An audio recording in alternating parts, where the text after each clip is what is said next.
श्रीमद् भागवत गीता अध्याय 1 श्लोक 2। संजय उवाच दृष्ट्वा तु पाण्डवानीकम् व्यूढं दुर्योधनस्तदा आचार्यमुपसंगम्य राजा वचनमब्रवीत्। हिंदी अनुवाद। संजय ने कहा, हे राजन, पांडवों की सेना की व्यूहरचना का अवलोकन कर राजा दुर्योधन अपने गुरु द्रोणाचार्य के पास जाकर इस प्रकार बोले। हिंदी टिप्पणी।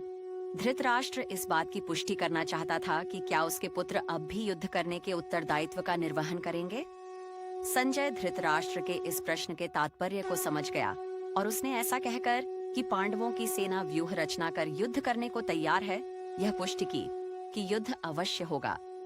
फिर उसके पश्चात उसने वार्ता का विषय बदलते हुए यह बताया कि दुर्योधन क्या कर रहा था। धृतराष्ट्र का ज्येष्ठ पुत्र दुर्योधन निर्दयी और दुष्ट प्रवृत्ति का था। धृतराष्ट्र के जन्मांध होने के कारण व्यावहारिक रूप से हस्तिनापुर के शासन की बागडोर दुर्योधन के हाथों में थी।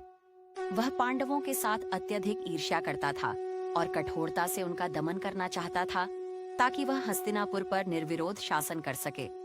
उसने यह कल्पना की थी कि पांडव कभी भी इतनी विशाल सेना एकत्रित नहीं कर सकते जो उसकी सेना का सामना कर सके। किंतु अपने आकलन के विपरीत पांडवों की विशाल सेना को देखकर दुर्योधन व्याकुल और हतोत्साहित हो गया। ऐसे में दुर्योधन का अपने गुरु द्रोणाचार्य के पास जाना यह दर्शाता है कि वह युद्ध के परिणाम के संबंध में भयभीत था। वह द्रोणाचार्य के प्रति अपना आदर प्रकट करने का ढोंग करते हुए उनके पास गया, किंतु वास्तव में वह अपनी चिंता को कम करना चाहता था। इसलिए उसने अगले श्लोक से लेकर आगे के 9 श्लोकों में इस प्रकार से कहा